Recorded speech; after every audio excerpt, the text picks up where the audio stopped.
It is often thought that Christianity and the occult are polar opposites, and even though some members of the occult oppose the Bible's moral and philosophical tenets, few in the occult will argue with the Bible's storyline.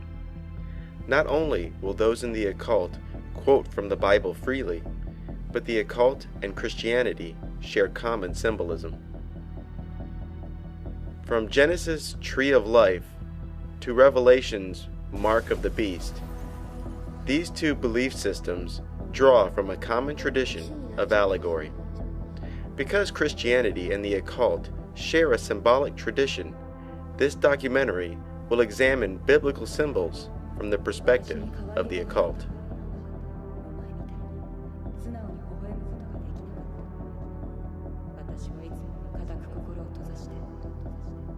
In the Bible's book of Genesis, God places Adam and Eve in the midst of the Garden of Eden.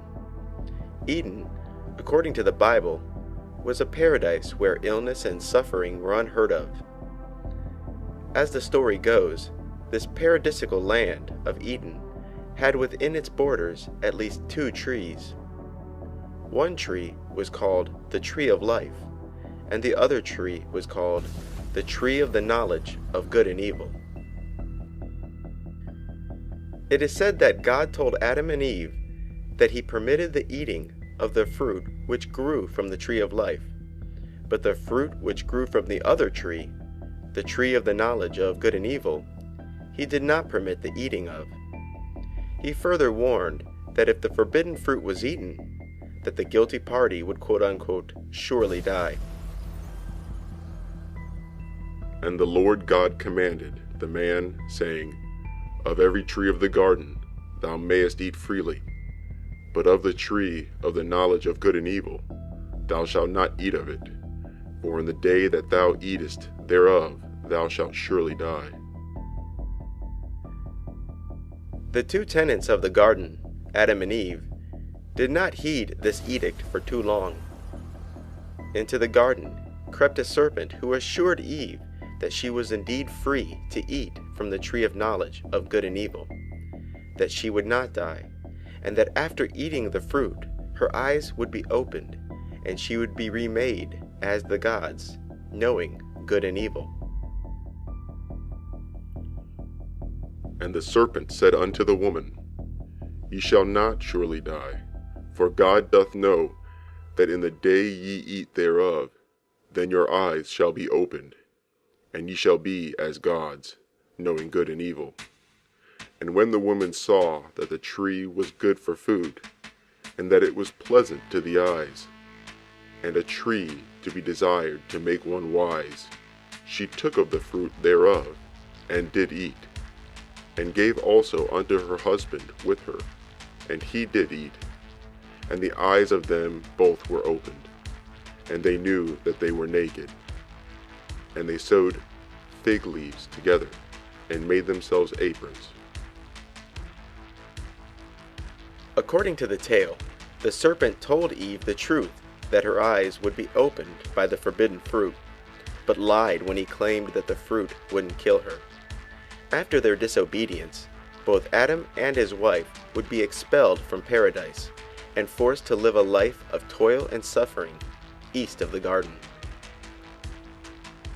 Christians have long speculated the true meaning of this story, and some Christians were content in believing that the fruit and the story as a whole were literal. Even though modern Christians continue to speculate this story's meaning with less rigid interpretations, the occult perspective remains largely ignored.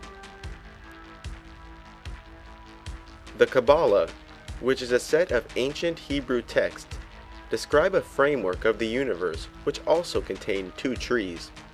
The first of these trees is the Tree of Life, and the second tree is called the Clip-Off. According to Kabbalistic lore, the universe is composed of a series of dimensions, each called Sephirah, where energy that flows from the highest heaven slowly solidifies as it reaches each node until it arrives in the material world as matter. The roadmap for this descending energy is called the Tree of Life. Beginning at Kether, the highest knowable dimension, a pure and primal form of energy is given shape and polarity as it descends until finally reaching the physical world, called Malkuth. Malkuth, at the very bottom of the Tree of Life, is the material universe where humanity's day-to-day experiences take place. According to the Kabbalah, however, the whole of human experience is not limited to the material world, but also include the higher, more heavenly realms. It is said that the human physical body is nothing more than a mechanical perceiver for the higher and true selves. Between man and his true self, often called higher self or true will, lies two veils, and these two veils divide the consciousness of man into essentially two parts, his higher self and his lower self. The lower self represents humanity's primal and animal drives. It is here where man's ego and lusts can be found. Above the lower self can be found the higher self, and this higher self, which is often called one's guardian angel, represents man's divine nature. The whole situation can be likened to a video game. When playing a video game, two copies of oneself are brought into existence. The first copy is the true you, your true self, the one sitting in a chair with controller in hand. The second copy, your lower self, often called your lower will or ego, is the one inside the video game, jumping, shooting, and ducking inside the 3D computer-generated world. The video game version of yourself is nothing more than a perceiver for your true self, whose flesh cannot exist inside the electronic confines of a computer game. There is, however, another tree in the Kabbalistic garden, the Qliphoth. The Qliphoth, sometimes called the Tree of Knowledge of Good and Evil by modern occultists, is an underworld of demons. The Qliphoth is said to be identical to the Tree of Life, where it exists below Malkuth.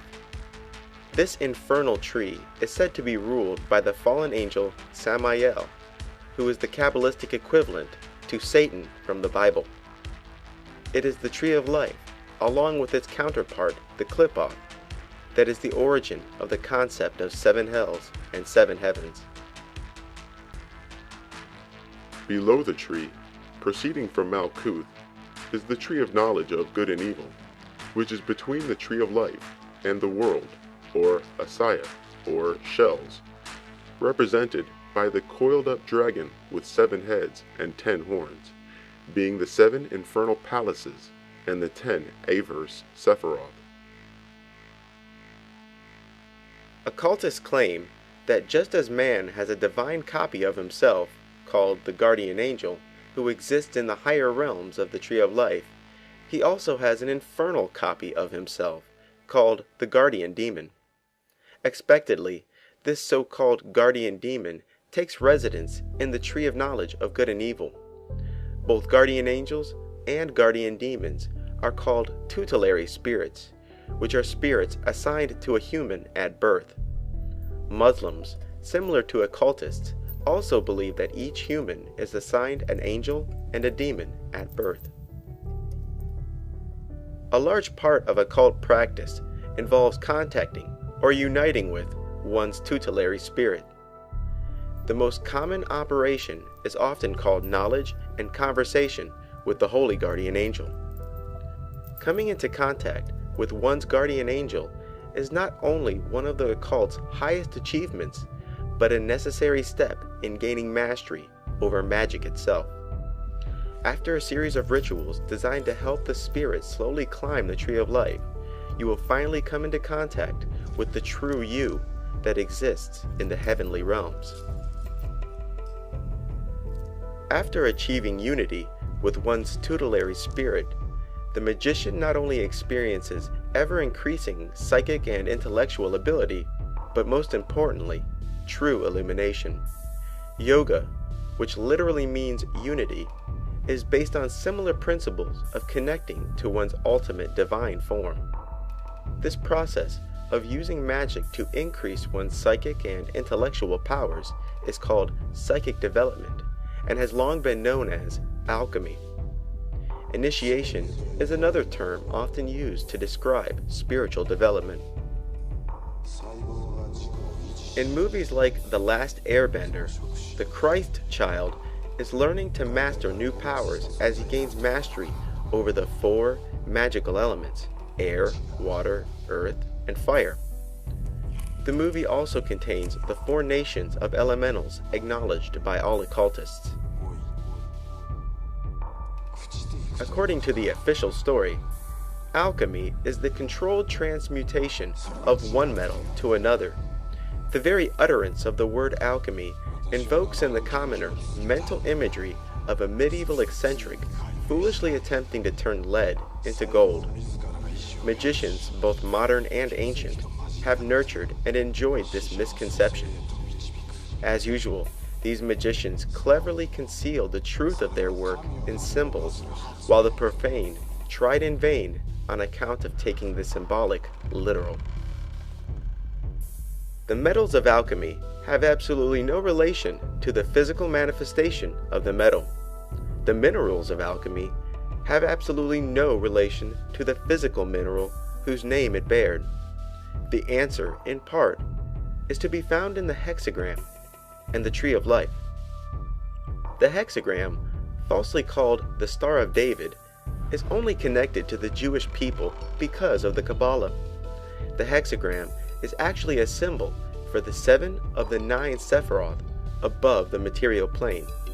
It is essentially a symbol of the 7 magical planets: the Moon, Mercury, Venus, the Sun, Mars, Jupiter, and Saturn.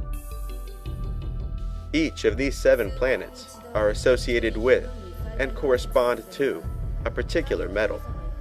Further, each of those 7 of 9 Sephiroth above Malkuth also correspond to a particular metal.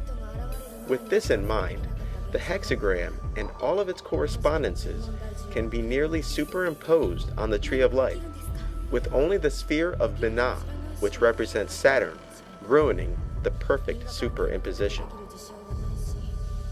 Similar to how the fruit from the Tree of Life can increase one's power, so too can fruit from the Tree of Knowledge of Good and Evil, because it is the realm of demons, including your own demon. If you recall, Adam and Eve, after eating from the Tree of Knowledge, knew they were naked and made aprons for themselves with fig leaves. Could this be the reason why Masons wear aprons? Is the apron a symbolic reference to the fig leaves of Eden? Do they use the apron to express in a coded manner that they themselves have eaten the forbidden fruit and gained its powers? The Tree of Life is further divided into 3 pillars. The left pillar is the feminine pillar, represented by the moon or salt. The middle pillar is androgynous and is represented by both the planet and metal Mercury. And the right pillar is masculine, represented by the sun and the mineral sulfur. This symbolism is plainly apparent in almost every depiction of an alchemist or alchemical magic, because somewhere in the picture will be both the sun and the moon, the very essence of uniting opposites. The ancient alchemists were prone to veil their writings in obscure symbolisms, mythology, and various blinds. In this case, the principle of sulfur is not common sulfur or brimstone. Salt did not indicate common table salt, nor did mercury reflect the matter found in thermometers, quicksilver. There was an analog between these, but definitely not a one-to-one relationship. This blind hindered many a budding alchemist. The cover for the book Self-Initiation into the Golden Dawn Tradition says a mouthful with eyes to see. Below, a man blindfolded, being led by a white rabbit through 2 pillars and a long journey in the darkness, finally reaching the illuminated peak of the holy mountain, clearly symbolized by the unification of opposites. The picture brings to mind Alice following the white rabbit and falling into the rabbit hole, or even Neo from the movie The Matrix. In the movie, Neo is contacted by the rebels of the machines and told that the white rabbit will lead him to the truth of the Matrix.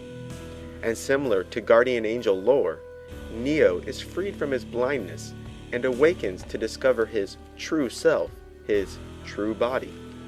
Like the example I illustrated earlier, Neo learns he was simply playing a video game the whole time. Both white and black magicians put great emphasis on gaining contact with one's holy guardian angel. Aleister Crowley, the most famous magician of the 20th century, made perfectly clear the importance of unity with one's holy guardian angel. It should never be forgotten for a single moment that the central and essential work of the magicians is the attainment of the knowledge and conversation of the holy guardian angel. Once he has achieved this, he must of course be left entirely in the hands of that angel, who can be invariably and inevitably relied upon to lead him to the further great step, crossing of the abyss and the attainment of the grade of the Master of the Temple. Aleister Crowley, along with most magicians both modern and ancient, believed that without acquiring contact with one's guardian angel, the practitioner would be left wide open to endless deceptions from the spirit world. Aleister Crowley, who himself was a black magician and Satanist, makes an interesting remark regarding the difference between white magic and black magic.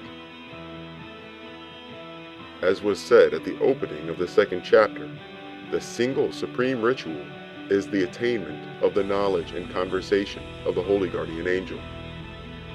It is the raising of the complete man in a vertical straight line. Any deviation from this line tends to become black magic. Any other operation is black magic.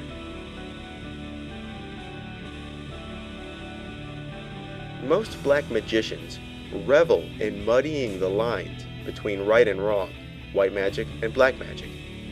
Even white magicians claim that the difference between white magic and black magic is solely based on the intention of the practitioner. But Aleister Crowley, in his book Magic in Theory and Practice, makes a rather all-encompassing statement regarding the line between.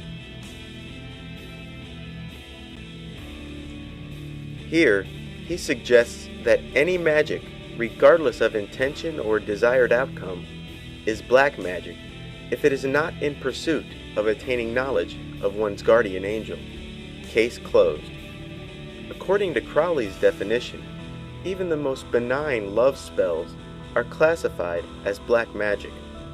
It is indeed interesting that Crowley's comment would parallel the edict given to man in the Garden of Eden, that the only thing that is truly permitted is eating from the tree of life. The movie Gamer depicts in a subtle way contact with one's true self. In the movie, real humans who are strictly confined to a gaming environment are puppeted by other people who exist outside the gaming environment. During the movie, the puppet and the puppeteer finally have a direct conversation.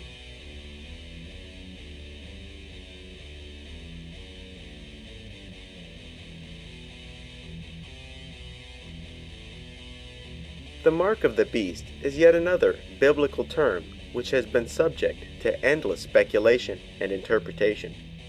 The term is found in the book of Revelation, which is the last book of the Bible.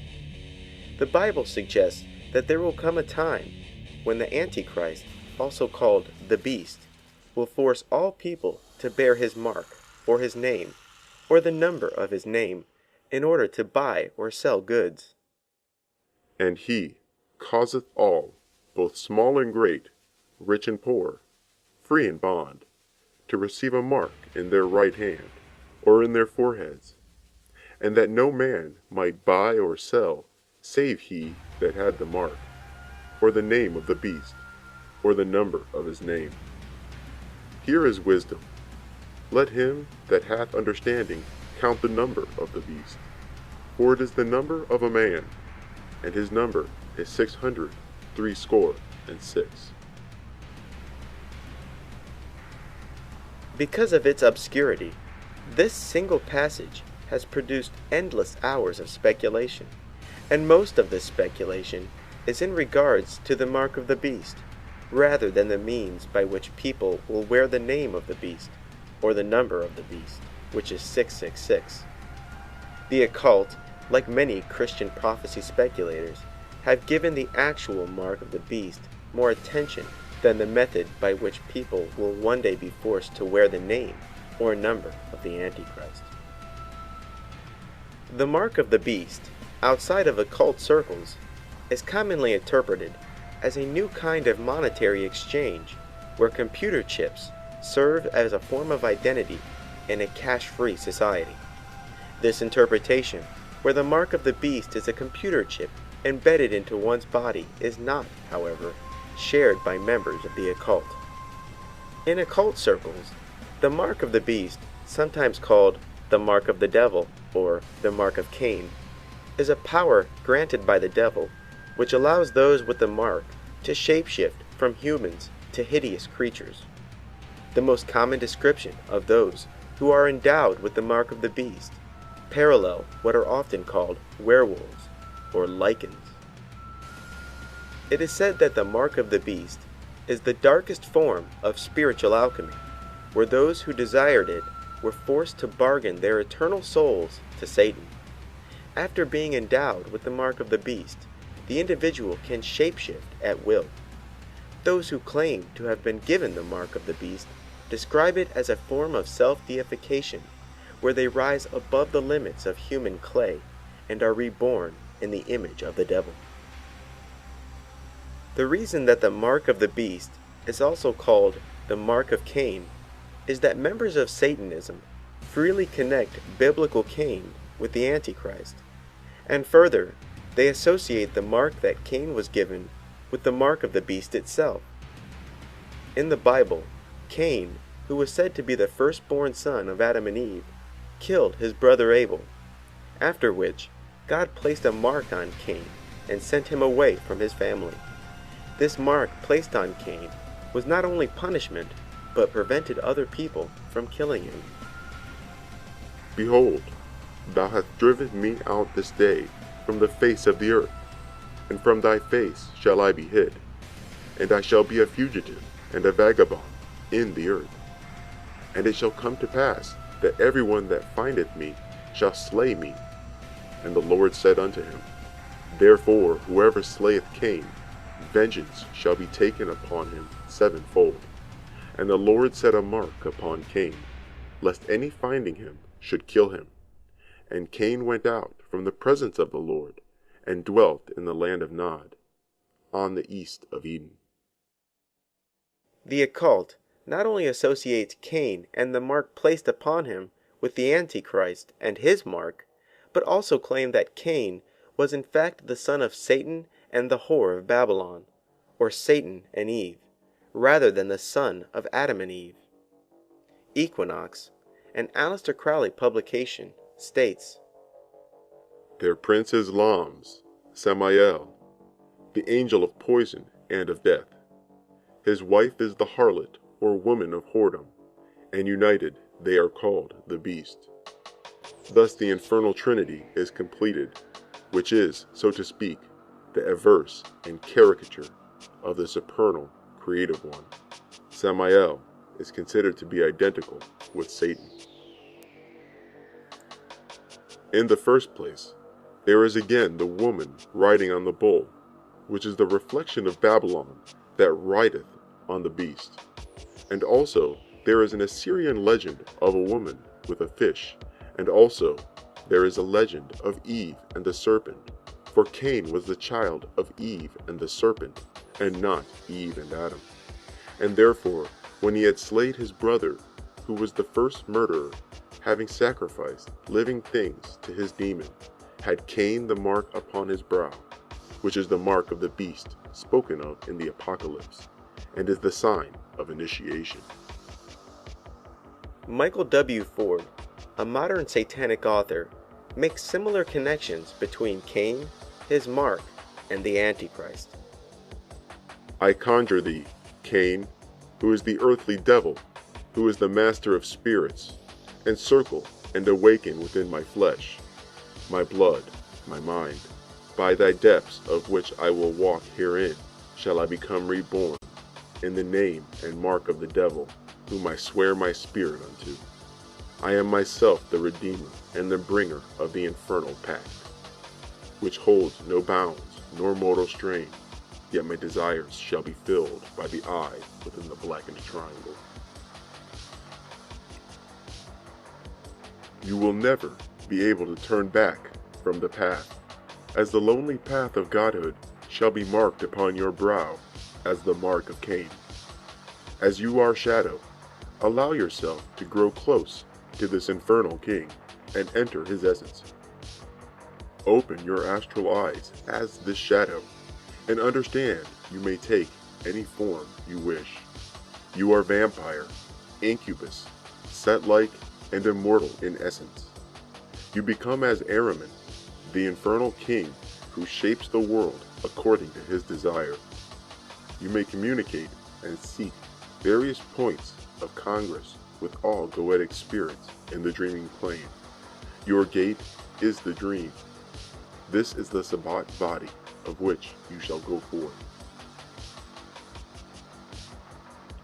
Lilith drank the blood of man and bred her children from their seed, taken from nocturnal congress with those sleeping. Desert travelers were drained of life, and their children were given to her vampiric children to grow strong. Lilith opened the gates of Arazura, called the secret place, and the great shadow Ahriman came before me. I took the mark of the beast, and Lilith's mark, being the bloodied coal. Lilith taught me the arts of the vampire, and prepared my spirit and flesh to walk between the world. The true mark of Ahriman was given, and I passed between the light to the shadows. Upon waking in the sand, I could face again the sun, yet see equally as well in moonlight. I mark myself with the kiss of the devil, that I may transform in spirit unto the phantom shade of night. I shall become the wolf.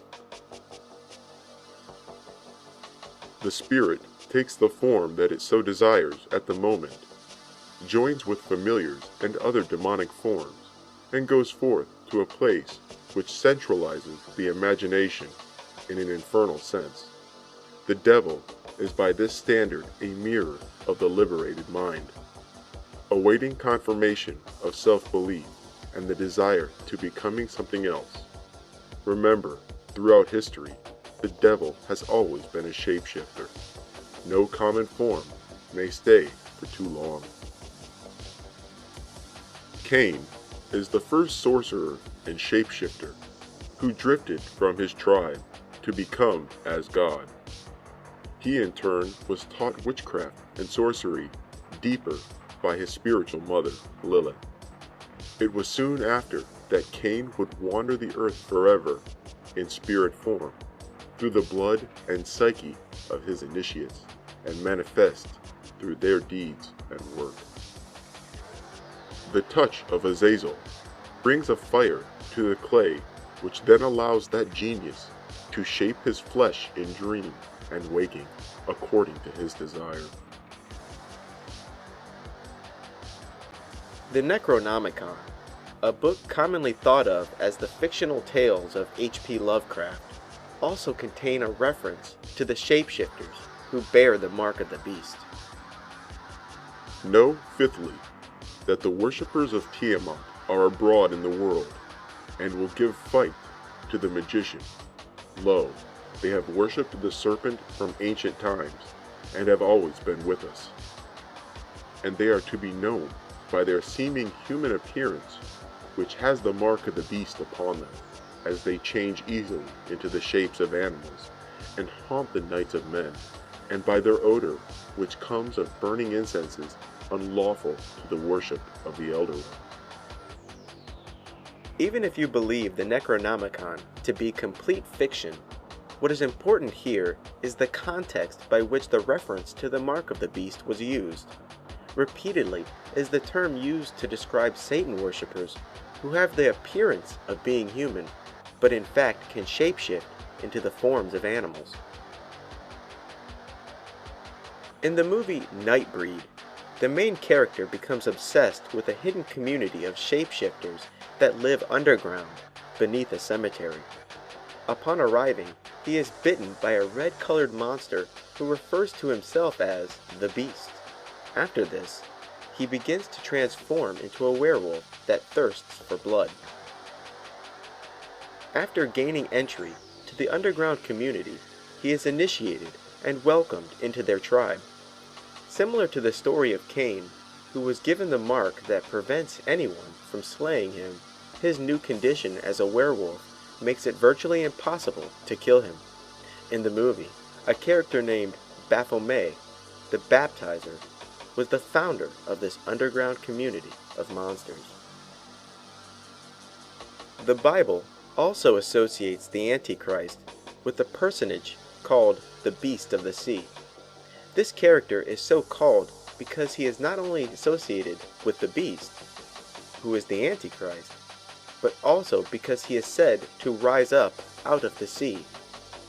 Its symbolic description is a scarlet-colored beast with 7 heads and 10 horns, and 10 crowns upon its 7 heads.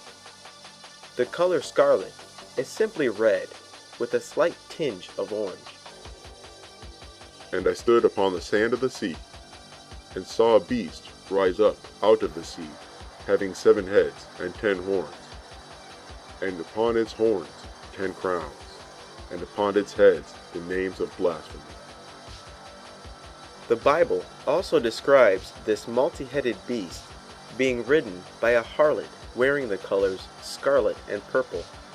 This woman is described as the whore of Babylon and the mother of abominations.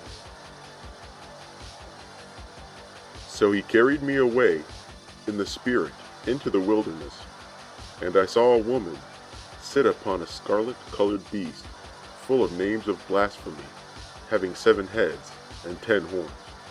And the woman was arrayed in purple and scarlet color, and decked with gold and precious stones and pearls, having a golden cup in her hand, full of abominations and filthiness of her fornication.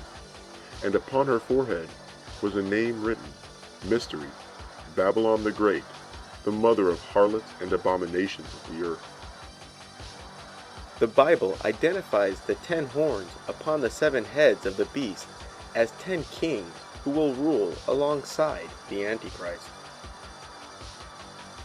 And the 10 horns which thou sawest are 10 kings, which have received no kingdom as yet, but receive power as kings 1 hour with the beast. These have one mind, and shall give their power and strength unto the beast. One Bible passage suggests that the sea, quote-unquote, is nothing but symbolism for the bottomless pit. The bottomless pit, often referred to as the abyss, appears to be another place or dimension where the beast and the multitude of demons reside. Beast that thou sawest was and is not, and shall ascend out of the bottomless pit, and go into perdition. And they that dwell on the earth shall wonder, whose names are not written in the book of life from the foundation of the world, when they behold the beast that was, and is not, and yet is. Another Bible passage implies that, quote-unquote, the waters is symbolism for the many nations. And he saith unto me, The waters which thou sawest, where the horse sitteth, are peoples and multitudes and nations and tongues. The beliefs of many in the occult coincide closer with the first interpretation of the sea. In the occult, the beast with 7 heads and 10 horns represent the Qliphoth, or the tree of knowledge of good and evil, where the 7 heads represent the 7 hells, and the 10 horns representing the 10 rulers of the underworld. On the Tree of Life lies a region called the Abyss, and is often called the 11th unofficial Sephiroth, called Da'at. If you recall, the Tree of Knowledge of Good and Evil, the Qliphoth, was identical to and below the Tree of Life. This alternate tree is commonly referred to as an averse Tree of Life, averse meaning hostile, against, and opposite. Tempted by the fruit of the Tree of Knowledge, stooped down to the Qliphoth. The columns were unsupported, and the Sephirotic scheme was shattered, and with it fell Adam, the Mycoprosopus. Then arose the great dragon with 7 heads and 10 horns, cutting by his folds Malkuth from the Sephiroth, and linking it to the kingdom of the shells. The 7 lower Sephiroth were cut off from the 3 supernals in Da'at.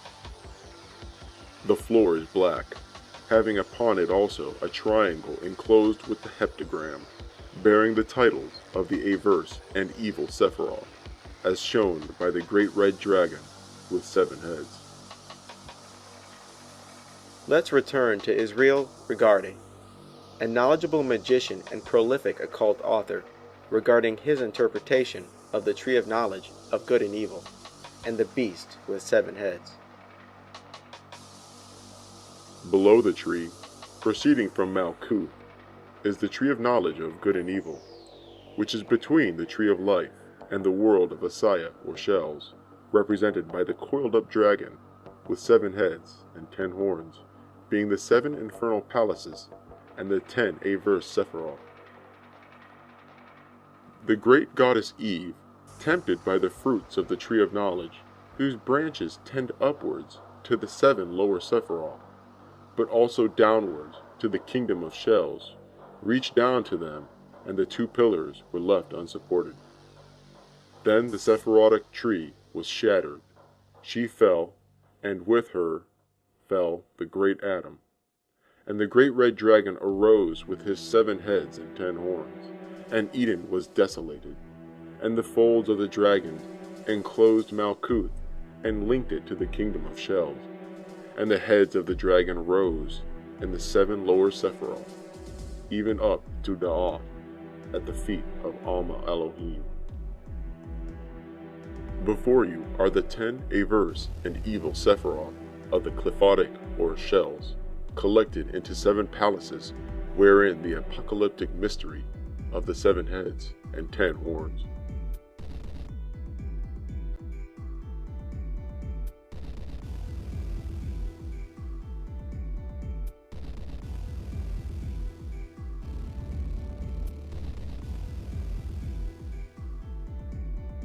The Whore of Babylon, like the Mark of the Beast, has itself received endless speculation and interpretation from Christian prophecy speculators. And like the beast himself, the Whore of Babylon has often been equated with a nation, church, or some other human power structure.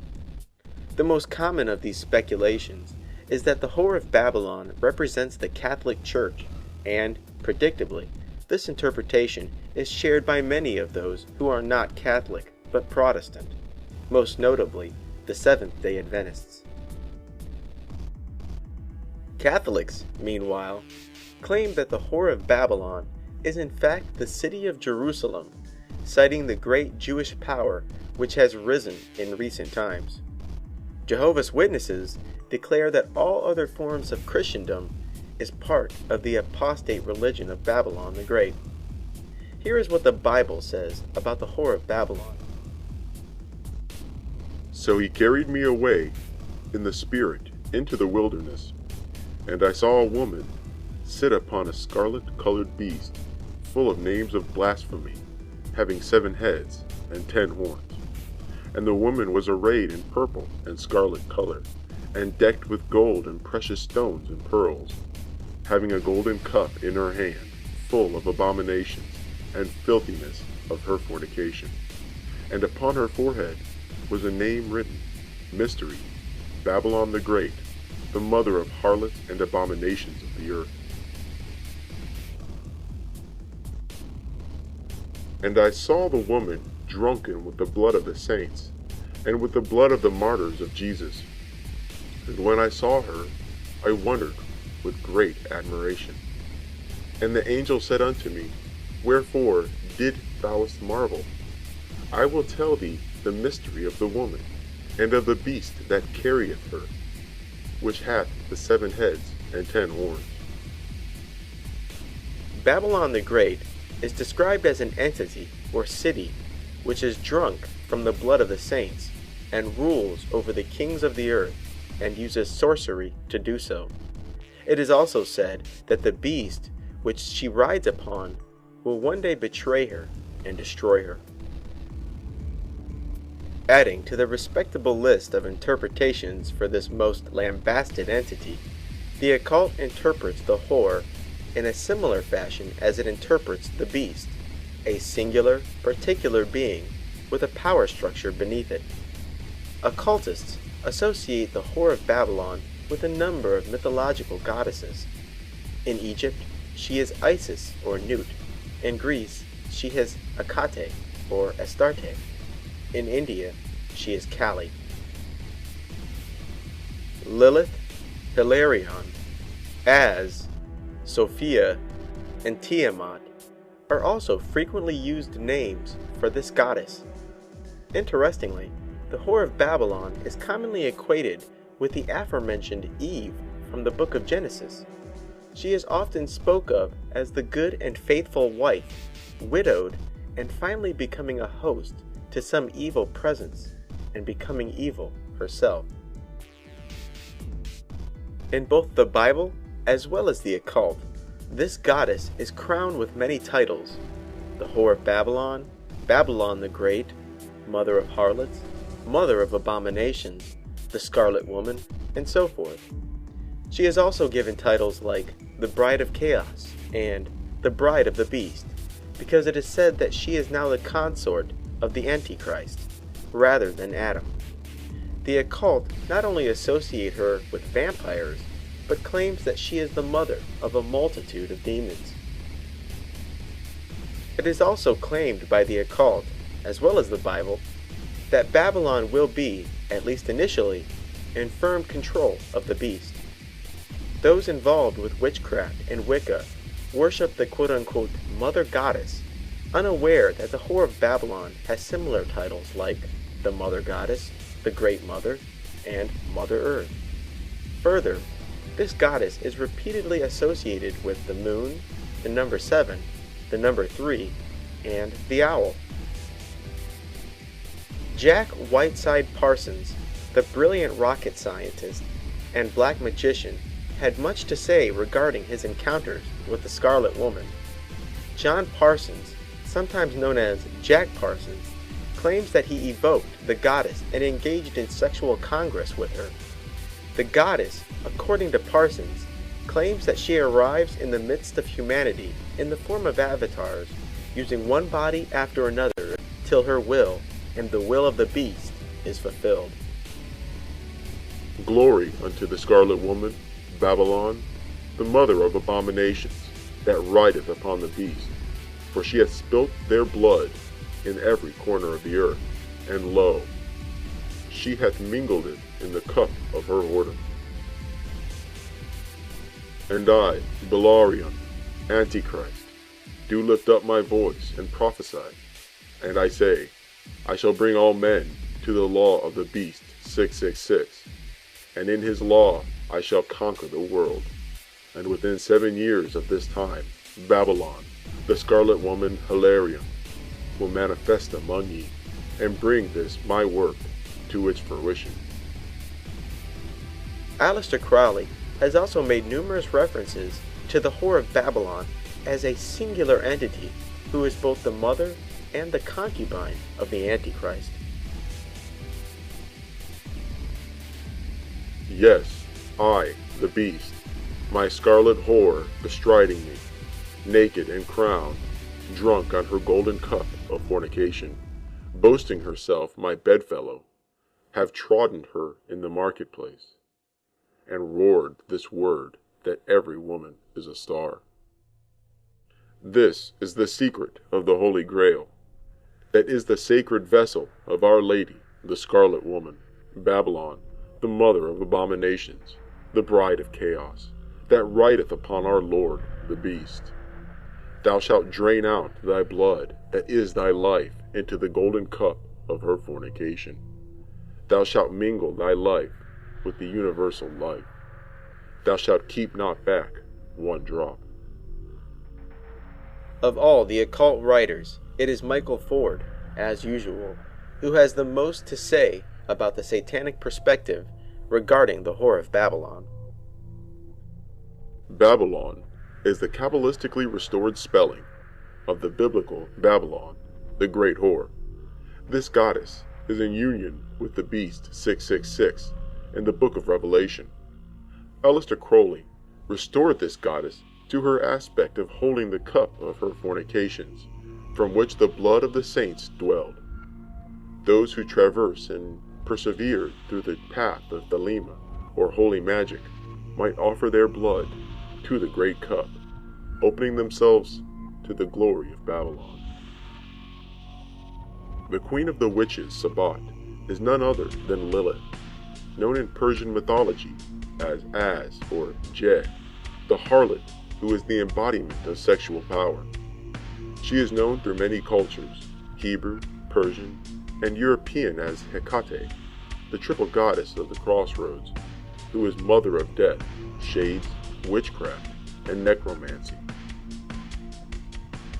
The ones who fell with Lucifer were taught sexual magic and procreation by Az, Lilith, who resided near the Red Sea in caves. Az resided also in the blackest depths of hell. She instructed demons, monsters, and other Druze the art of sexual copulation and how to spawn demons. Az Lilith was the mother of succubi and incubi, demons who held sexual congress with humans, and with their emissions spawned other shadow forms. Egyptian mythology, Greek mythology, the mythologies derived from ancient Mesopotamia, and of course the Bible are the primary traditions from which occultists tend to draw symbolism. As you can see, Satanists and occultists in general not only use biblical symbolism, but reinforce it with elaborate details and explanations. In fact, it is those involved with natural magic, like Wicca, that are most likely to disregard the biblical tradition, whereas white magicians and black magicians who practice ritual magic acknowledge the Bible as a viable source of practical information, debating only the Bible's philosophical principles. In this regard, can Christianity and Satanism be thought of as opposite sides of the same coin?